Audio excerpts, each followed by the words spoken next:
జై శ్రీరామ్. ఇప్పుడే అందిన వార్త, ఎర్ర సముద్రంలో పడిపోయిన యుద్ధ విమానం. అమెరికాలో ఎర్ర సముద్రంలో పడిపోయిన యుద్ధ విమానం.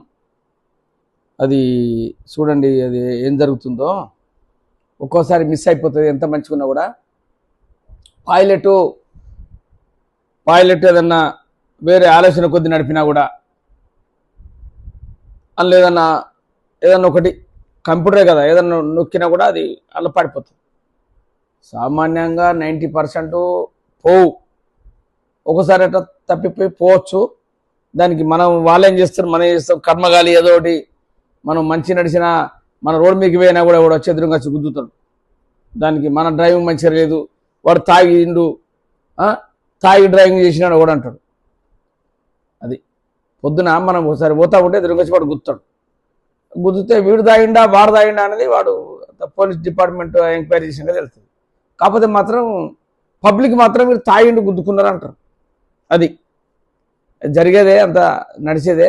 ఈరోజు కూడా ఎర్ర సముద్రంలో ఇప్పుడే నేను వీడియో ఆన్ చేసిన, ఇప్పుడు మీరు కూడా వినండి.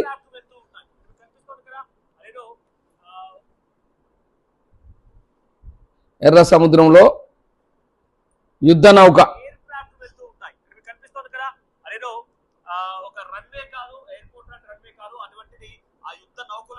ఇటువంటి ఎయిర్ క్రాఫ్ట్ కొన్ని పద సంఖ్యలో క్యారీ చేస్తూ ఉంటుంది ఈ యుద్ధ నౌక. దాని పేరు ట్రూమన్, హ్యారీ ట్రూమన్. సో ఈ నేపథ్యంలోనే ఒక్కసారిగా ఎర్ర సముద్రంలో ప్రయాణించిన హ్యారీ ట్రూమన్ లో నుంచి ఒక ఫైటర్ జెట్ కింద పడిపోయింది. సో బేసిక్ గా ఏం జరిగిందని మీకు వివరంగా చెప్పే ప్రయత్నం చేస్తాను. సో ఇటువంటి ఎయిర్ క్రాఫ్ట్స్ ని క్యారీ చేసేటువంటి ఇటువంటి యుద్ధ నౌకలో ఒక హ్యాంగర్ అనేది ఉంటుంది. హ్యాంగర్ ఇన్ ద సెన్స్ అంటే ఇవన్నీ కూడా పార్క్ చేసేటువంటి ప్రదేశం అనుకోండి, మీకు అర్థమైంది. సో అటువంటి పార్క్ చేసేటువంటి ప్రదేశానికి ఇవన్నీ కూడా స్టార్ట్ చేస్తే డైరెక్ట్ గా ఫ్లై అవుతూ ఉంటాయి కాబట్టి వాటిని తీసుకేదో మనం కారు మాదిరిగా పార్క్ చేయలేము. వాటన్ని పార్క్ చేయడం కోసం, ముందుకు వెనక్కి నెట్టడం కోసం ట్రాక్టర్లు అంటే వినియోగిస్తూ ఉంటారు. సో హ్యాంగర్ దగ్గరికి తరలించినటువంటి క్రమంలో ఎఫ్-18 ఫైటర్ జెట్ ఒకసారిగా కొంత మిస్ మ్యాచ్ అయిపోయి ఆ ట్రాక్టర్ కంట్రోల్ చేయలేక టోయింగ్ చేస్తూ తరలిస్తూ అది జరిగింది.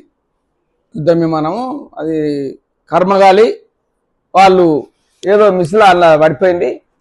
దానికి వాళ్ళు ఏదో చూస్తారు, రేపు పొద్దున మనకు ఇన్ఫర్మేషన్ వస్తుంది ఎలా పడిపోయింది అది యుద్ధ నౌక. అది ఏమన్నా పాకిస్తాన్ వాడు ఏమన్నా ఆఫ్ఘనిస్తాన్ ఏమన్నా నట్లు పెట్టిండా, నట్లు తీసిండా అనేది దాని మీద ఎంక్వైరీ జరుగుతుంది.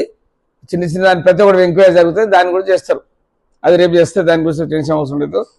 ఇప్పుడు పాకిస్తాన్ల మీద డౌట్ వస్తుంది, ఎందుకంటే ఒకసారి దొంగతనం చేసినాడు వాడు దొంగ అంటారు. వాడు పాకిస్తాన్, ఆఫ్ఘనిస్తాన్, బంగ్లాదేశ్, అది హమాస్, వీళ్ళంతా దొంగలు. వాళ్ళని ఎవ్వరు నమ్మడు వారి దేశంలో. ప్రపంచ దేశాలల్లా వీటి పేరు చెప్పగానే మా దొంగ నా కొడుకులు అంటారు వాళ్ళను. అందుకే ఇవన్నీ రేపు ఎంక్వైరీ చేసినాక యుద్ధ నౌక గురించి చెప్తారు. దాని గురించి మనం మళ్ళీ తర్వాత మాట్లాడుకుందాం. జై శ్రీరామ్, జై గోమాత.